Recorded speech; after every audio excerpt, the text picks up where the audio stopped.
My conscience hath 1,000 several tongues, and every tongue brings in a several tale, and every tale condemns me for a villain. It is that thing we do not talk about, that in the deepest corner and the recesses of our mind and our soul and our being comes forth within our own passion to tell story. For there is no good without evil. It's the darkness that is the most fascinating aspect of what we do. It has the most depth. It has the most reach. It incorporates the most forethought. So here, this season on 21 Grams, we examine the part of the soul that we often try to bury or not talk about. They say that 21 grams is the weight of the soul. But what is the weight of sitting in darkness? This is what we aim to discover this season. Welcome to 21 Grams with your host, Joe Compton. Hello, everybody, and yes, welcome to 21 Grams. I am your host, Joe Compton. It's so nice to see you all here. We've got some people in the chat. Vanessa's here, and Anita's here. Hello, all, and my guest is here. Most importantly, and I'm super excited to have him and sit down with him and talk for this next hour. And that's Mr. Shakir. Thank you so much for being here. I really appreciate it, my friend. Always a pleasure, Joe. Always a pleasure. So tell everybody a little bit about yourself, so for people who don't know you. Well, for those that don't know me, my name is Shakir Rashaan. I am a hybrid author with, I'd say about 15, 16 titles under my belt, not including anthologies and such. I'm primarily I've always said I'm multi-genre, but I do lean towards suspense and the macabre in a lot of instances. So there's a lot of that comes into play when it comes to my book, when it comes to my works. There's always a mystery aspect, no matter what genre I decide I want to write in. I love that. And yeah, we were just talking, you're about to release a thriller here this year, and that's going to be exciting as well. I'm definitely looking forward to it. What is it about the macabre that interests you? I'm curious where that lean comes from. Quiet as it's kept, I am a cops kid. My father was a longtime member of law enforcement in various different iterations, everywhere from state patrol to local law enforcement, that type of thing as far as that was. So I kind of got baptized early when it came to that. So, dealing with the stories that they told and all of the, all of the things that come along with being in law enforcement in some form or fashion, it just became second nature to me. Did you see things you weren't supposed to see as a kid? Yeah, and that's a whole other conversation, because it's like some of the stories that I've heard and some of the things that I've seen, and even up until I became a teenager, is like just a lot of stuff that you really weren't supposed to see at that age, but we were, how it is with Gen X. We saw a lot of things, did a lot of things we weren't supposed to do. Yeah, I mean, in terms of like translating that to what you're doing now, was that a natural translation for you? Did you find it kind of you just gravitated that naturally, or were you seeking out stories that particularly had an edge of darkness for you that you could sink your teeth into and kind of get your storylines that way? Combination. Some of it was natural born, some of it was natural curiosity. So you just kind of work through everything as you see fit. And it just, like I said, after a while, it's like you get to a point where it's like you start. I think it's always when it comes to mystery writers and it comes to in police procedurals and that type of thing. If you see my web history, don't freak out. Don't freak out. Just know that it's not something I'm trying to do. It's just you just trying to figure it out the best way you can. It's like figure your way into a murder, figure your way out of a murder, and then try to make it all make sense to people. And then, coming from a POC perspective too, that I would imagine that was super important to you as well, to kind of have that perspective that we don't normally get to see, because that side of the fence doesn't get represented very often in these kind of ideas, and especially in mysteries. Yeah, absolutely. A lot of my guys are either Black or person of color in some form or fashion.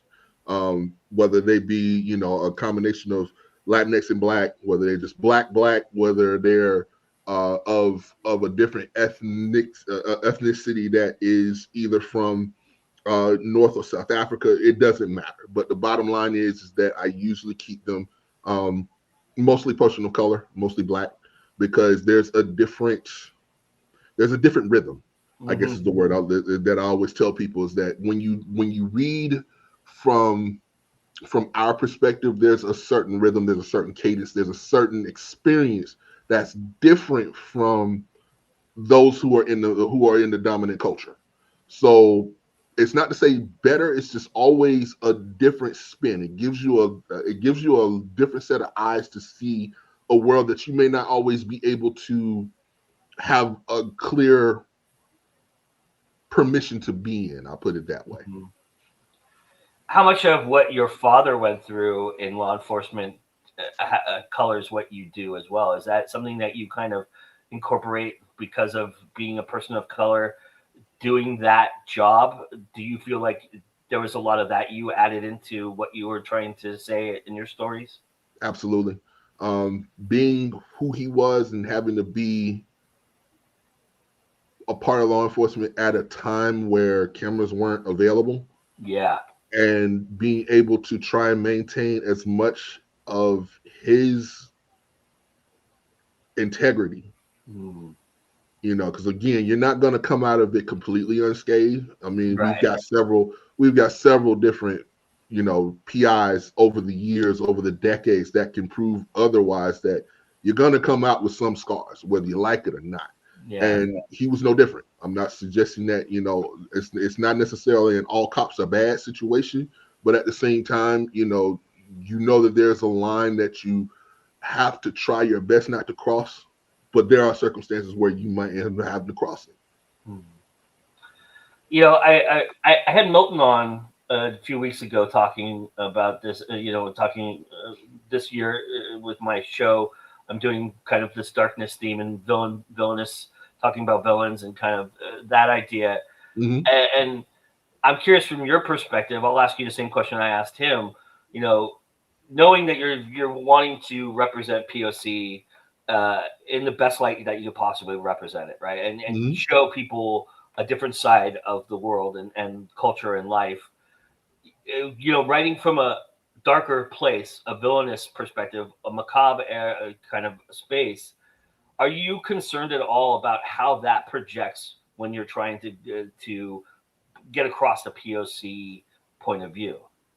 Not entirely. The thing that people tend to remember most about any of your most depraved, psychologically damaged people is that there's a fine line between insanity and genius. And that's something that when we're dealing with anyone that's not that is a person of color, they're not always given that nuance. And that's what I usually try to strive for when it comes to that, is that there's a method to the madness. It may not always make sense to you, but it might make sense to someone who's saying, okay, well, I've been down that road. I understand what he's going through because of the specific circumstances under which that villain had to become the villain, in a manner of speaking. So in that instance, yes, I try to keep mine as nuanced as humanly possible. Without going through the usual 3 reasons why, as far as why a villain becomes a villain, I try to get around just the original 3 reasons and try to see if I can find something outside of the box. Are your villains and, lack of a better word, hero, anti-hero, your protagonists, are they similar in vein? Do you find like it's just the motivations that change for you, or do you feel like they're opposites? How do you usually approach that aspect? Because I find often we all know the best villains are the ones that we don't see coming, or the ones that believe they're right, and that you're not going to convince them otherwise. But well, I mean, every villain's going to always believe that they're the hero of their own story. So that when you take that specific baseline and you start to build on it, you get a better understanding of whether or not you want your hero or you want your protagonist to either understand or go, fuck it all, I'm still coming to get you.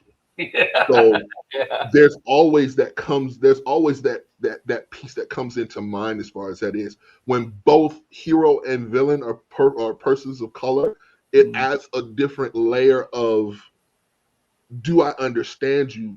Even though I know this is wrong and that type of thing, do I really understand what you're doing and why you're doing it? But do I still stick to what I have to do in terms of making sure that you're either put behind bars, put down, whatever the story requires?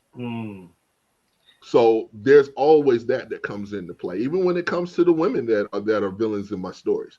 Same difference. With them being women and women and persons of color, or women and black, they have a different. There may be a different motivations outside of the usual big three.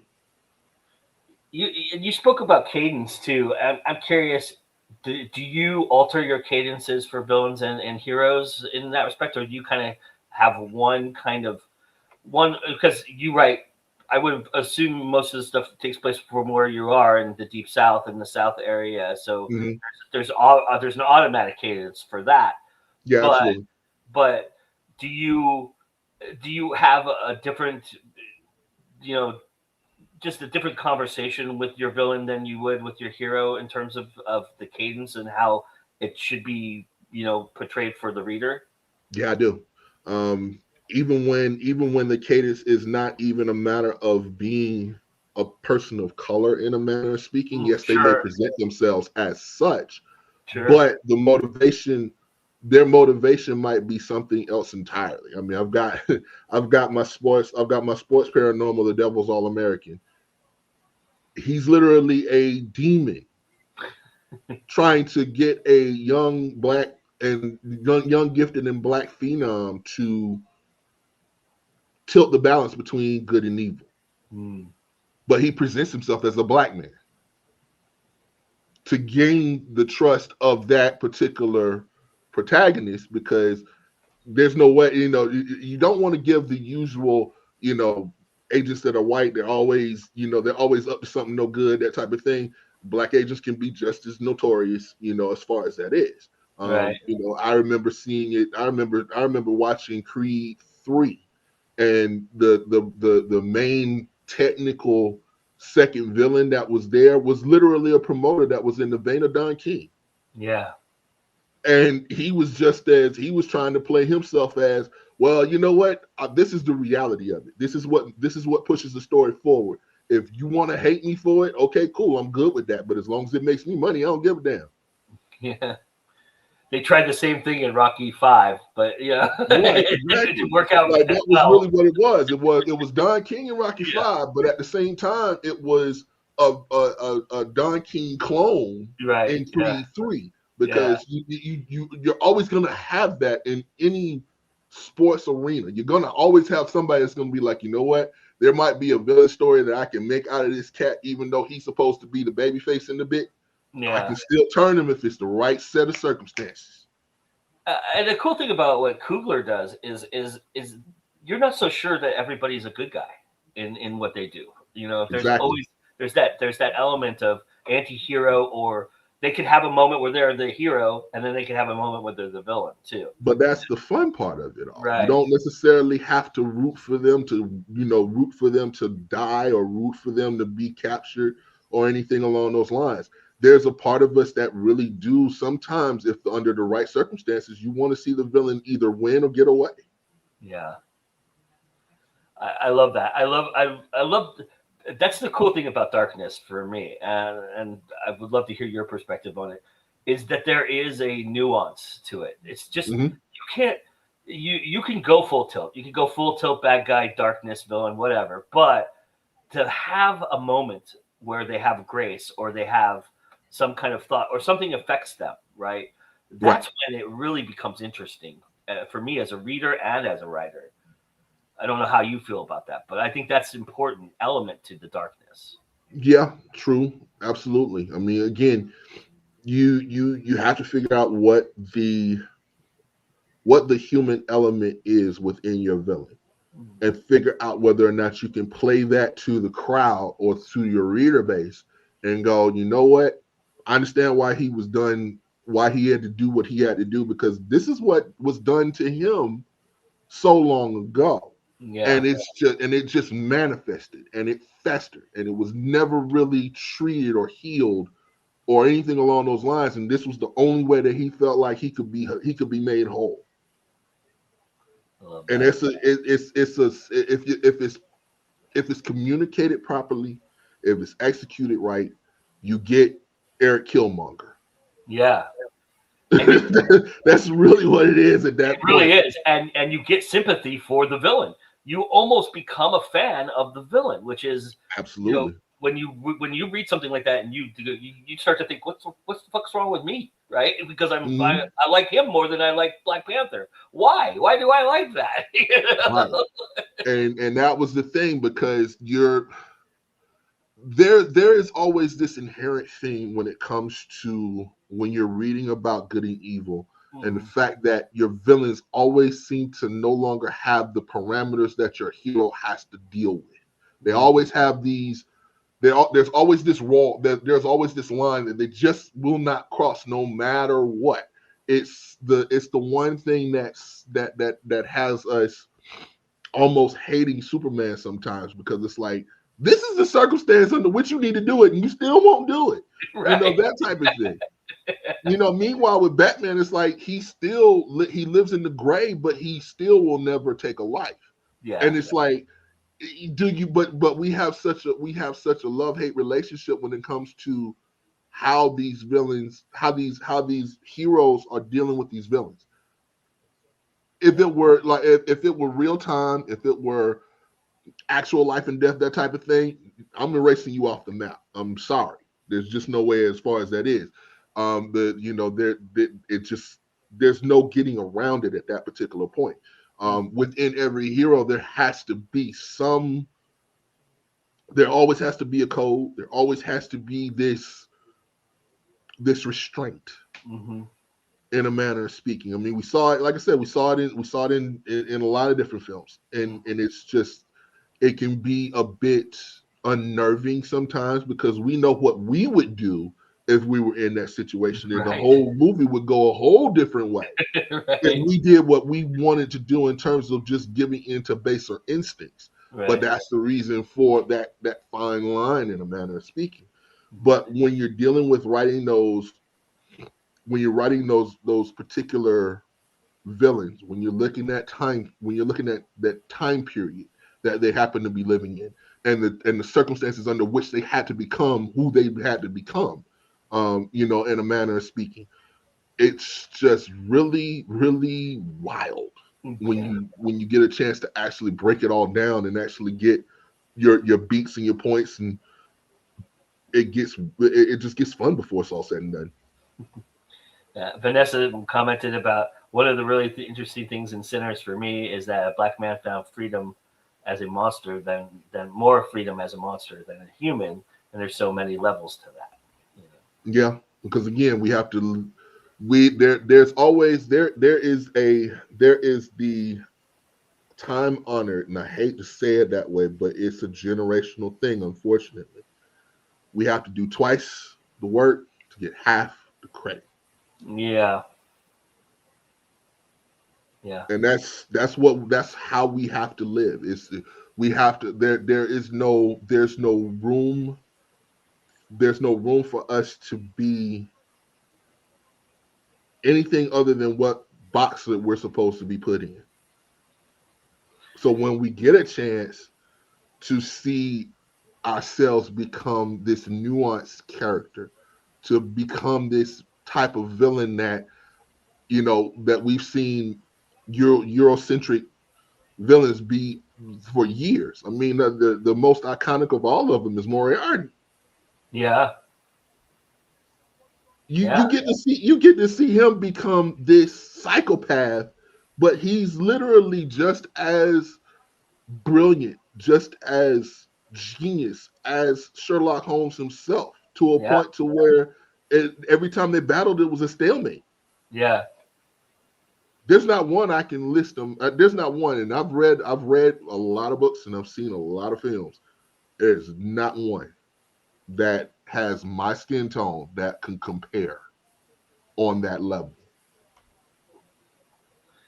Yeah, And that's the important. That's the important thing we've got to figure out is whether or not anyone wants to accept it. You think the time it's timing as well? You think that now would be a more acceptable time than maybe say 10 years ago might have Real been? answer. No. The honest answer is no. We've Yeah. devolved. Yeah. We're more polarized post 2008 than we ever were beforehand. I would say that we probably had a shot in hell before President Obama was elected. And then all of a sudden he was elected, and now all of a sudden a black man was at the highest position in the land, and now it's like, oh well, now we gotta reset the scales a little bit here. Yeah. This ain't it. This is not supposed. This is not the way it's supposed to go. Yeah. And here we are. Yeah. I want to talk about what today means as well a little bit, but we do have a question from the audience, and I want to get that in here. And that's Vanessa asks, you've written across many genres now. Was there any particular genre you've written in that was more challenging to transition over to?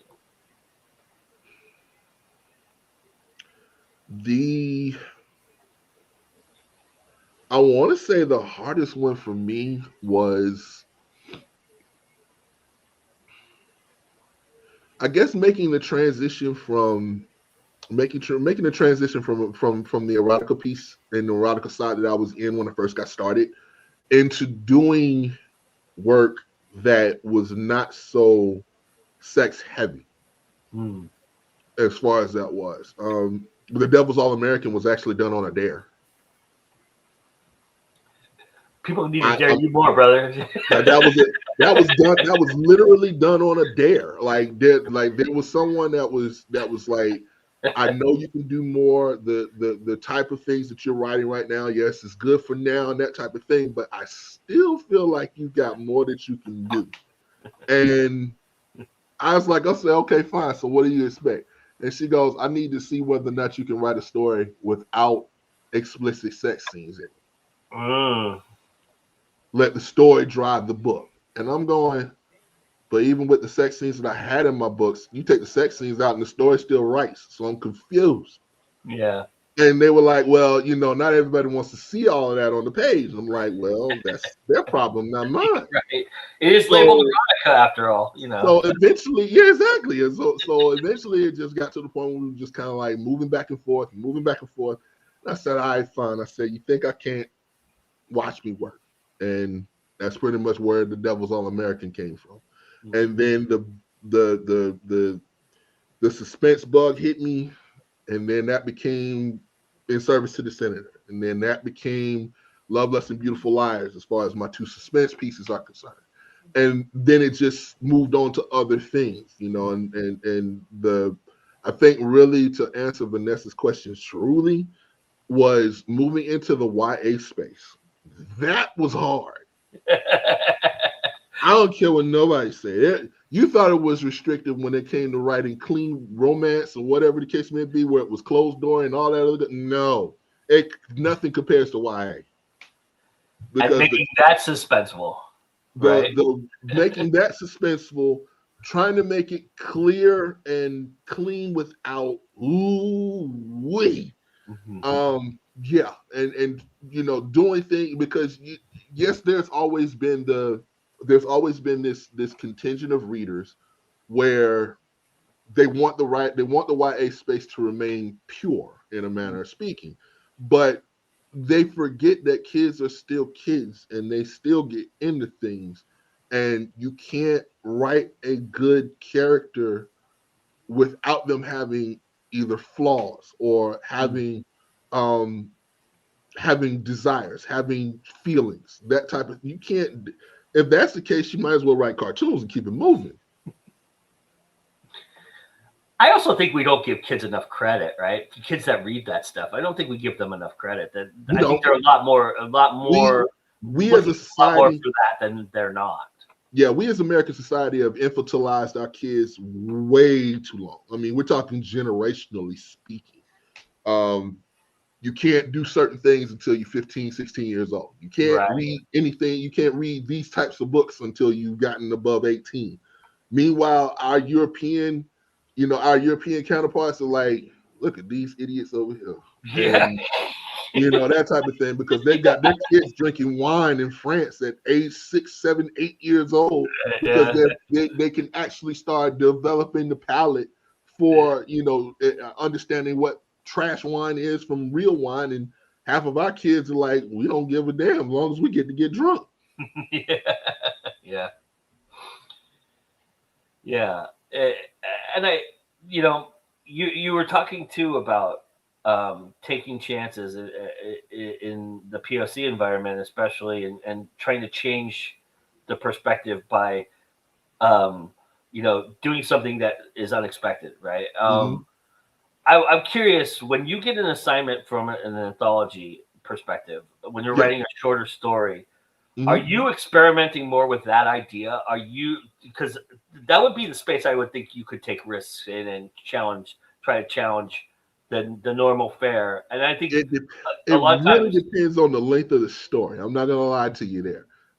Majority of the majority of anthologies that I have been in when I first got started in my career were of the 3 to 5,000 word variety. So it was sure, really like, you know what, we ain't got time to develop. Let's just get to the point and let's keep it moving.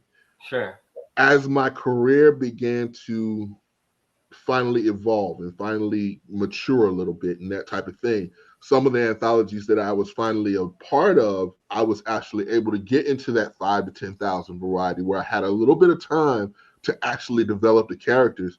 Although I didn't necessarily couldn't do it from a certain depth, so to right, speak, but I at least got a chance to do more than what I would have if it was under 5,000 words.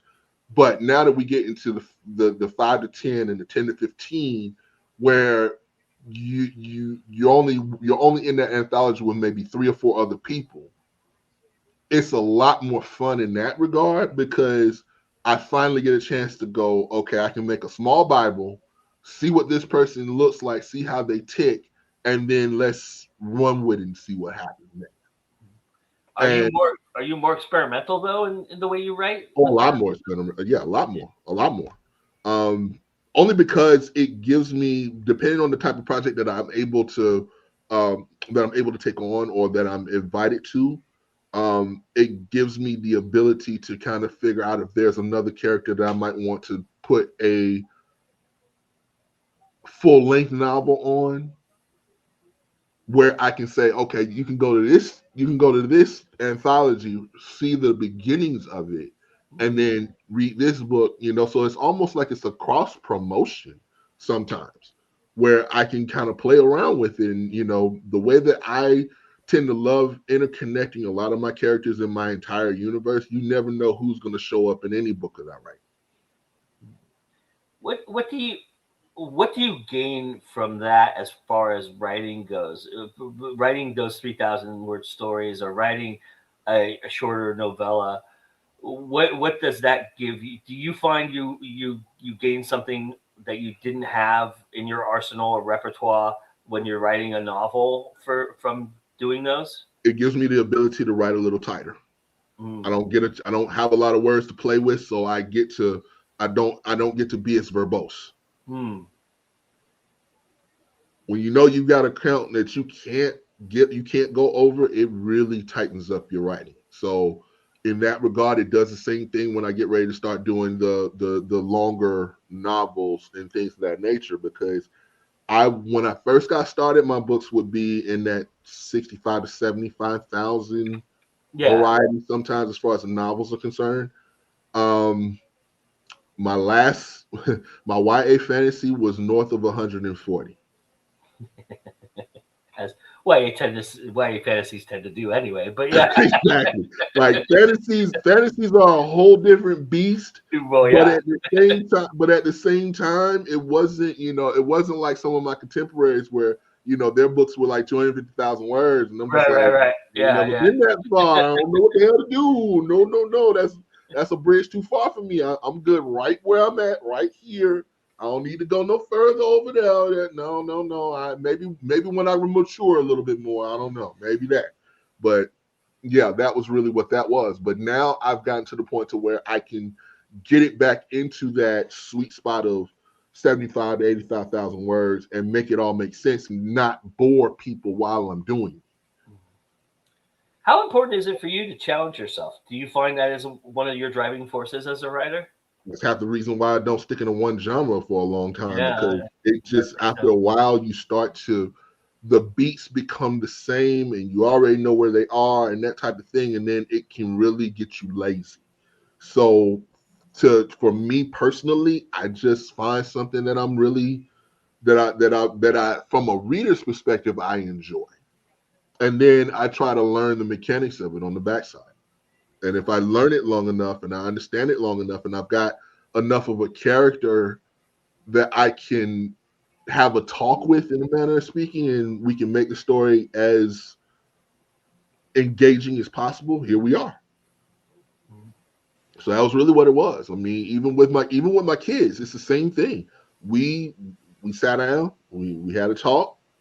The story kind of made sense, and we were like, okay, let's do this. And that's really what it was. I mean, for any of the books that I've ever written, that I will continue to write, I may end up in another genre all entirely different. That there's still a few I still haven't necessarily decided I want to jump into yet, but it keeps me fresh in some instances. It makes me miss the genres that I hadn't written in a few years when I get ready to circle back and come back to them. And it helps me in the sense that I can take what I've learned from the other genres, bring it into the genre that I'm really comfortable with, and turn it on its ear if I feel like it. I love that. I I'm curious how much today being Martin Luther King Jr.'s birthday day, how much of that kind of influence penetrates how you write and what you write about. There's always that there's always the understanding that not 150 years ago we would have been hung or lynched or shot for even daring to read a word, much less put words together. Hmm. So there's a cultural, for lack of a better term, obligation to keep pushing the stories forward. Try to give as much of a breadth of subject matter that anyone can read if they decide they want to. As far as that is, we love to say that Black people are not a monolith. Hmm. My job is the same as anyone that writes historical fiction. Is the same as anyone who writes even non-fictional biographies or anything along those lines. We are literally trying our best to give you something other than what the Hollywood executives want you to see. Yeah, And that's the important piece. I'm like, yeah. yes, we may fight amongst ourselves. We might say, yeah, this ain't what we want you to see, that type of thing. But at the end of the day, no, that's not entirely accurate, because we need you to see the best of us. You also need to see the worst of us, because God forbid if we decide we want to act on our baser instincts. Hmm.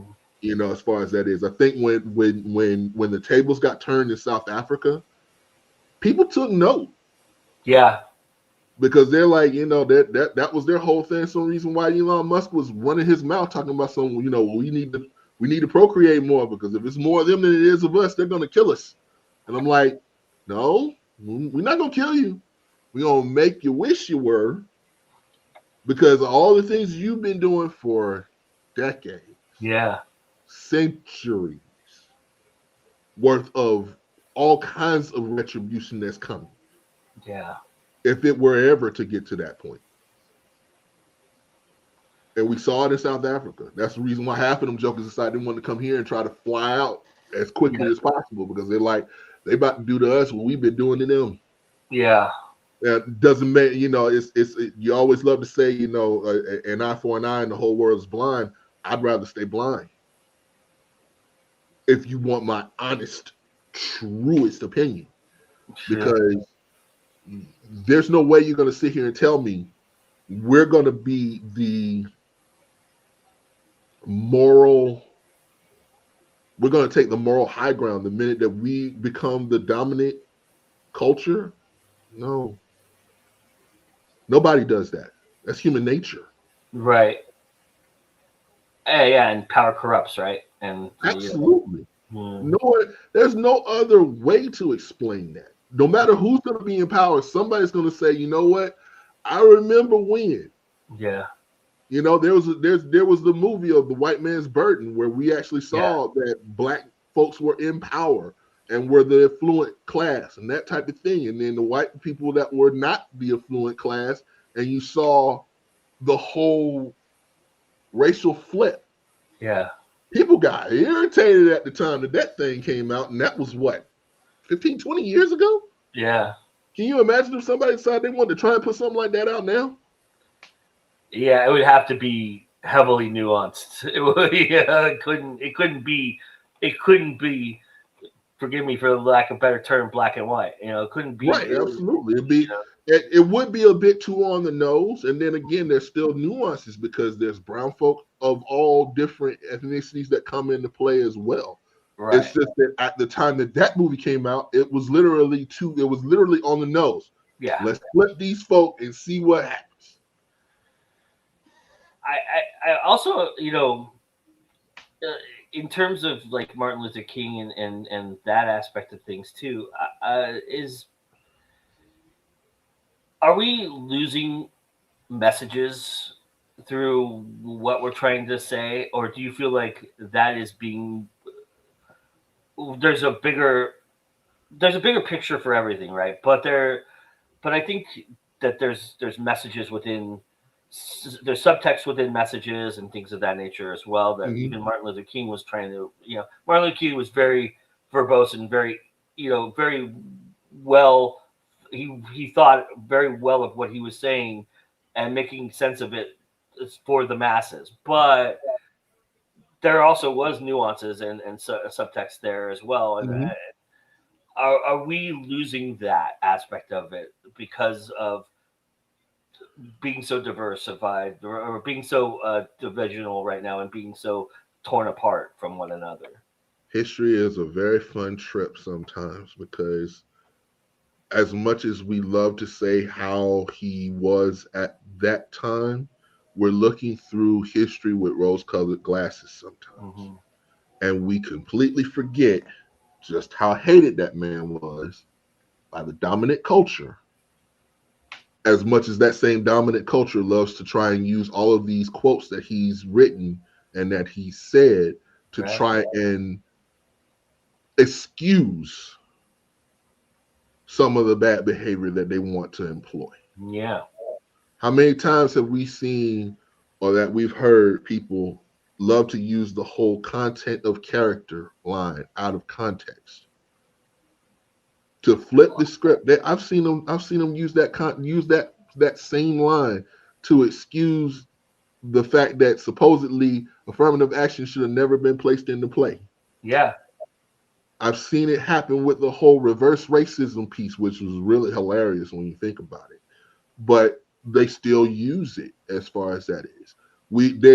It's being used, a lot of different phrases, a lot of different words that we have introduced into the American lexicon are completely bastardized just because they want to use it more against us than it was for its original purpose. There's also a bit of arrogance with that too, right? Thinking that they know what it means more than anybody else would. Mm-hmm. kind of idea by saying And that. that's the disappointing piece. Right. It's always been disappointing. It's just it becomes more so year after year. I'm wondering too. Sorry to get so deep in. You know me, I don't really care. We can roll out ever. But as far as like writing darkness goes and villainy and that aspect of it, um, are you playing off of like what we were just talking about? Mm-hmm. The idea that we can take something out of context and make it very evil if we wanted to. Mm-hmm. In a lot of aspects, is that something that you would play with at times as well? I don't have. I'll be the first one to tell anybody that listen. You read any of my books. There's no clear. There's no. All of my characters are morally gray. Every single one of them. They have their moments where yes, you're supposed to do the right thing, Right. but there's a whole other piece of there's a whole other nuanced layer that comes into play. I'm one of my main characters is the vice president of the United States, with the possibility of becoming president before it was all said and done. This was done before Obama left office. That Mm. was that was literally the influence at the time. And it was always I wrote my vice president with the tact of what if Obama actually was allowed to be what his white counterparts had always been? Mm. Being able to play behind the scenes and be the puppet master and not be villainized for it, even though he didn't do shit wrong. I'm like, we demonize the man for wearing a tan suit. Yeah. Yeah. That's There's it. so much. There's just A so much. tan suit Yeah. was that a tan suit, and the world tilted on its axis because God forbid this man decided he wanted to wear something outside of blue, black, and gray. Yeah. Yeah. I mean, we're so ridiculous sometimes. There's just no. But that's really what it is. It's just that we don't get, like I said, we do our best to find the characters that we can find that people can root for, even if they're doing something that they have no business doing. I've got a weapons dealer as part of as one of my leading men. I've got even when I'm dealing in inside of the sadism and masochism camp, my Yeah. guys are not good people. Yeah. They present themselves as well, but don't piss them off. Yeah. I mean, you have a demon in blackface for all Yeah, intents and purposes. literally speaking, I'm like, I got a demon that decided he just wanted to. That was the best way that he could move around without people really caring or paying attention to how he moves and what he's doing, is to be a black man. Yeah. Wrap your head around that one. Right. Yeah. I mean, I'm definitely reading that story. Vanessa says that it's a hard thing because we have to face that. Because I have to face that what I thought I knew is totally wrong in so many ways. There's grief there at the death and those ideals, and I thought was our reality, but it isn't. And she also mentioned this. She said, "I've been actively working on trying to deprogram myself of white supremacy, American exceptionalism that our world is so steeped in." Yeah, and the problem is that it's still a nation. It's not even just a nation-wide concept. No. We can go, like I said, we can literally go overseas. I've got a.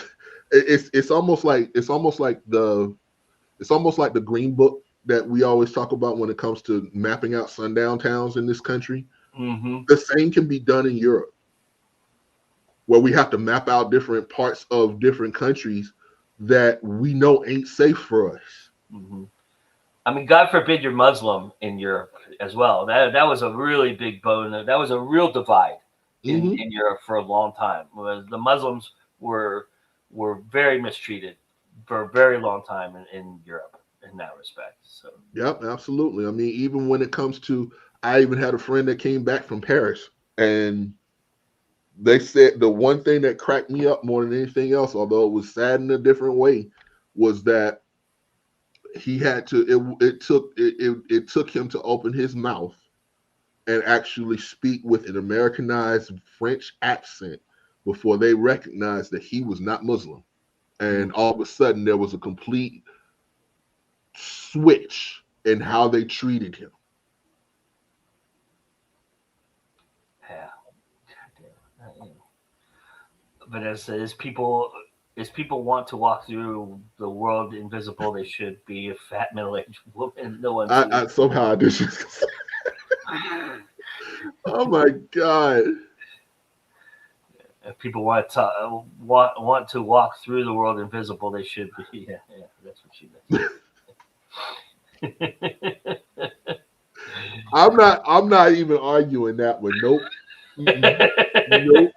Yeah, concede the point. I have to concede that one. Holy smokes. How much does environment play into whether you are playing in darkness or not for you? It has a bit of an influence in a manner of speaking. Mm-hmm. I know in some worlds it depends. I mean, when you're writing in fantasy, whether it's YA or adult, you can kind of play around with it a little bit more because you control the politics of the realm.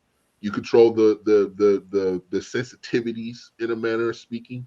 So you can kind of get away with it, but even that still colors how you view that world and how those that come behind you to read the book will view that world through the eyes that you're using, as far as that is. When it comes to mysteries and criminalistic type books and things of that nature, police procedurals, whatever you want to call it, there's the environment's going to always influence the plot, because I can get away with a lot in Midtown with a character that is not Black in your affluent areas, but if they're in the hood, it's a whole other thing. Yeah. So it's just a matter of knowing where you are, knowing how to code switch. That's the one thing that we've had to learn for as long as we've been able to be on this planet, is being able to move in such a way that no matter where we are, we know how to speak the language. Mm-hmm. Does having morally gray characters present a challenge for the environment that you place them in? Not for me.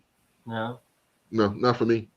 Because when it comes to the ones that are morally gray, whether it's the anti-hero piece or whatever the case may be, as far as that is, they see the need to change the situations as they come into them. Yeah. They're not influenced by the situation that's around them, only in the sense that they get to see what is around them first, figure out the solution, and then get to work. Has there been a villain that I know there's a question, we'll get to the favorite villain question here in a second, but has there been a villain that surprised you when you were writing them? Has there been one that's kind of changed your mind about them a little bit? Yeah. I'm in the middle of that now with my YA fantasy. I'm starting to get into that whole piece where not everybody is who they seem to be. I'm in that stage right now within the second book of the trilogy right now, where it's like we're finally starting to get into the whole piece of what's the word I'm looking for? We're looking at the whole piece of the history is written by the victors. that part where you don't get to always see you don't always get to see what happened after the victors left. That's where I think is where I'm at right now, where I'm playing around with that piece now, where it's like, okay, this is what happened So according to the so basically, the villain knows more than what they're telling you on the page. Mm-hmm.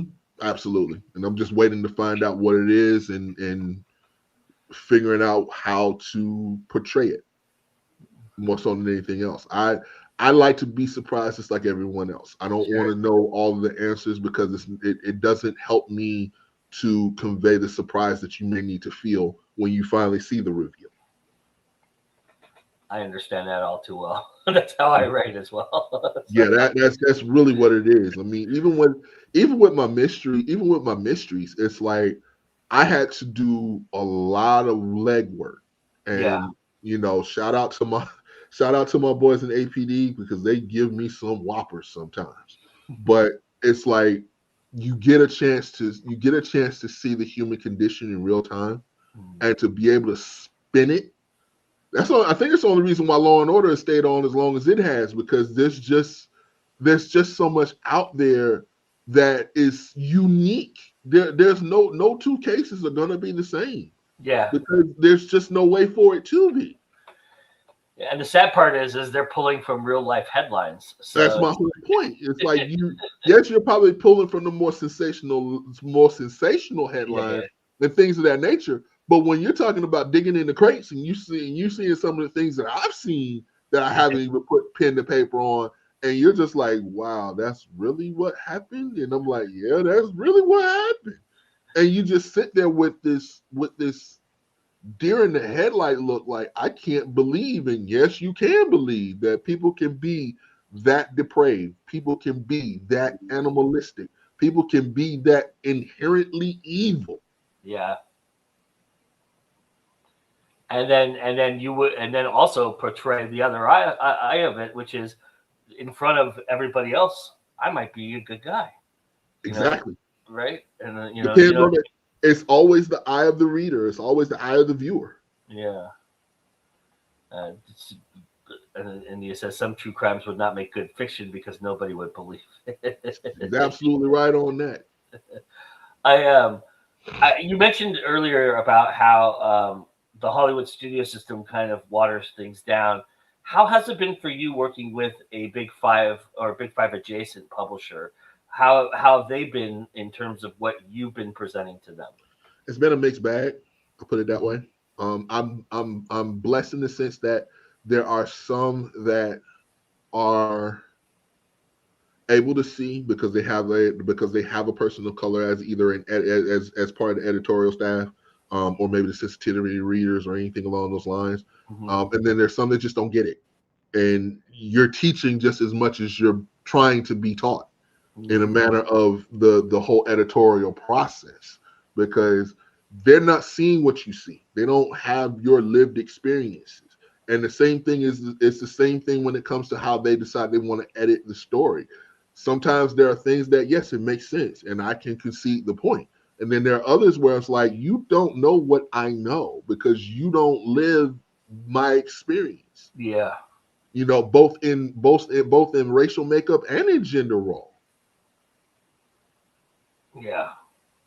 So there's all of that comes into play for the most part. But that's really just a failing of the system more than anything else, because they're not making the strides that they should. As far as that is, the current publisher that I have is led by a Black woman. The majority of the staff is Black.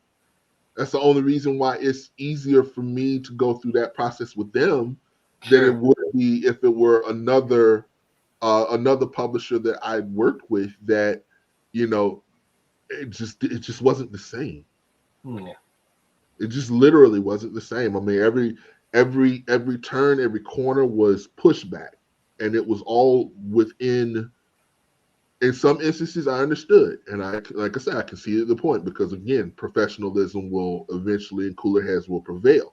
Right. But in some instances, I had to push back because, again, it is a matter of cultural diversity and cultural differences that, unless you're just pitching it to a readership that ain't me,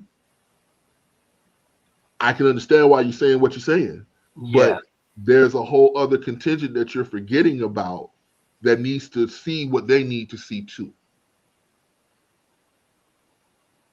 And a person of color being in those positions of influence, those decision-making positions, would go a longer way. Yeah, and that's important for New York more doesn't than work that multiple way. contexts, right? That's important for multiple contexts. Yeah, in multiple contexts, absolutely. I mean, but you know, publishing game, as far as I'm concerned, New York needs to do better. Yeah, absolutely. Okay, so here's the big question. We'll end it on this guy here from Vanessa. Who is your favorite villain to write, and what made them so much fun to write? Lucius B. Prince, Devil's All American. I was gonna say it had to be the demon. Lucius B. Prince was quite literally the most fun villain I have written to date. I love the name too. That's fucking amazing. Yeah. And you'll find out what the B means when you jump into the story. Yeah, there's always, because the thing that I think people, it's like they forget that he had so many names. Mm-hmm. And so many different iterations of who he was, and the monikers and the phrases that were attributed to him, that you could play around with. I could give that man 3 different names and he'd be the same person. Yeah. And that's really what it was. But I settled on Lucius because, you know, it's a play on words. Yeah. So it was its own brand of fun when it came to that. He is very arrogant. He's very self-confident in what he does. He has the backing of the big man as far as some of the things that he's able to offer, and you know, that type of thing. And he catches you at your most vulnerable and gives you the quintessential Faust question. What would you give? It's like it reminds me of Angel Heart, Lewis Cipher, right? Yep, absolutely. And that's what it is. It's just the fact that he has the 7 deadly sins that he can play with and exploit, just depending on who it is that he wants to influence, just to make sure that his side has the upper hand in quite literally a timeless good and evil ploy.